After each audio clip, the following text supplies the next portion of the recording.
बिस्मिल्लाहिर्रहमानिर्रहीम।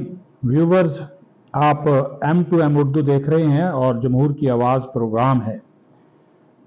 अली अमीन गंडापुर वज़ीर आला खैबर पख्तूनख्वा और वज़ीर आज़म शहबाज शरीफ आज नेशनल एपिक्स कमेटी के इजलास में आमने सामने आए और इशू था 26 नवंबर के वाक़यात की तहकीकात और अली अमीन गंडापुर के वो इल्ज़ामात जो मुख्तलिफ फोरम्स के ऊपर वो और उनकी जमात लगाती रही है कि वहाँ पर बहुत ज़्यादा तादाद में शहादतें लोगों की, आम लोगों की, PTI के कारकुनों की हुई हैं।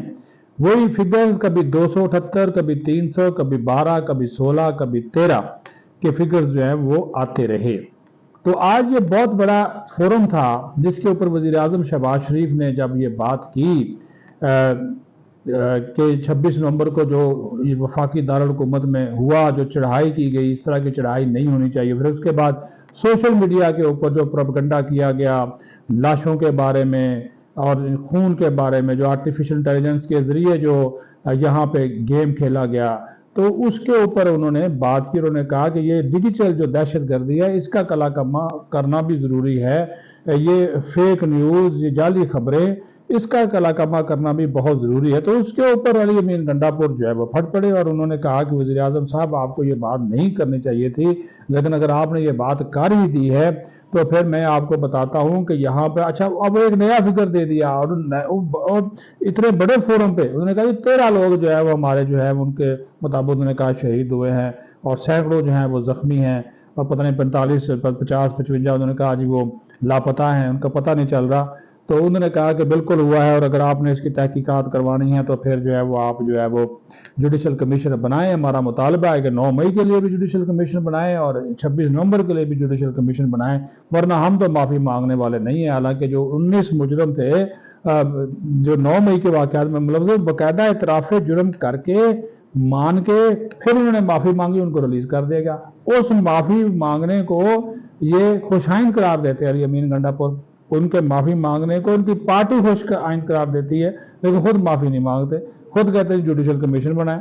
तो वो जो रिहा हो गए हैं, जिन्होंने माफ़ियाँ मांग ली हैं, वो इतराफ़ जुर्म कर लिया है, तो फिर किस जुडिशल कमीशन की ज़रूरत है गंडापुर साहब? ये बात भी है। फिर इतने बड़े प्लेटफार्म के ऊपर जहाँ पे सारी कार्रवाई जो है वो खुफिया होती है और उसको बाहर नहीं निकाला जाता, आप कार्रवाई आपने अफशा कर दी, कार्रवाई आप बाहर लेकर आ गए, तो उसका क्या मतलब है?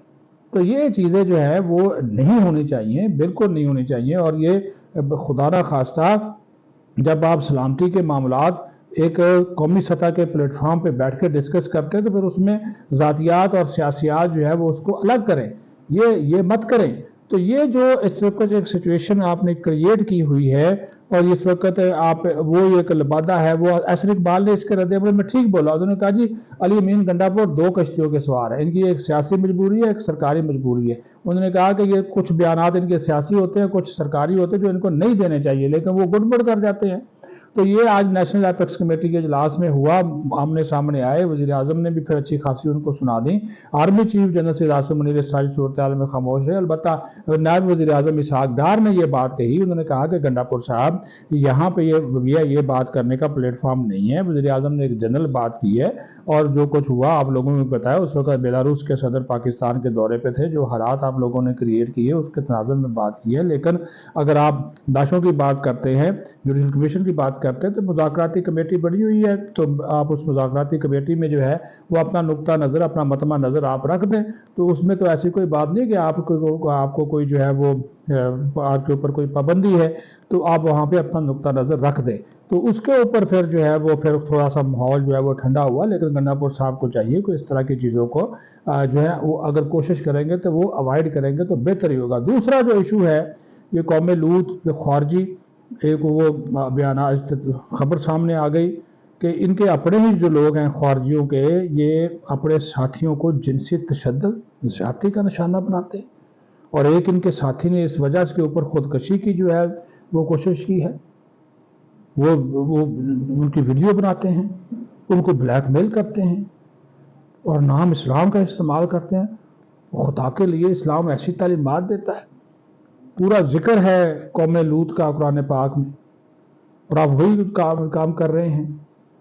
पहले ही इनके बारे में ये मशहूर है और ये ऊपर से اب یہ چیزیں منظر عام پر آنا شروع ہو گئی، تو عام لوگوں کے بارے میں ان کا کیا حال ہوگا اگر یہ اپنے ہی ساتھیوں کو بخشتے نہیں ہیں، ان کے اوپر ظلم و ستم کرتے ہیں، اپنے جو نوجوان لڑکے بھرتی ہوتے ہیں اور ان کی باقاعدہ سے جنسی تشدد کی ویڈیوز بناتے ہیں، ان کو پھر بلیک میل کرتے ہیں اپنے مقاصد کے لیے، آپ کی حوث پوری نہیں کرتے، تو بھائی یہ ایک نیا چہرہ ہے، اس کو بھی جو ہے وہ دیکھنے کی جو ہے وہ ضرورت ہے۔ اور پھر اسلام کو بدنام کرنا، نام اسلامی تعلیمات، مساجد میں گنے رکھنا، اسلحہ رکھنا، نام اسلام کا، یہ نا وہ پیسے کے لیے، فیم کے لیے یہ سارے کام کرتے ہیں۔ یہ بالکل الفاظ نہیں ہیں کہ کس طرح اس کو ڈسکرائب کریں۔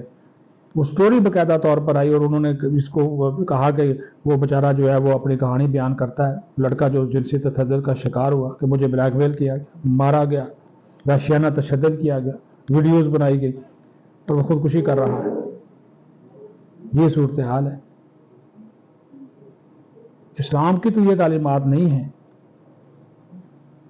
تو پھر اس چیز کا سہارا مت لیں۔ یہ پیسہ آ گیا، اغوا برائے توا، جرائم پیشہ لوگ، اور وہ خارجی بن گئے، کوئی طالبان بن گیا، کیا کریں؟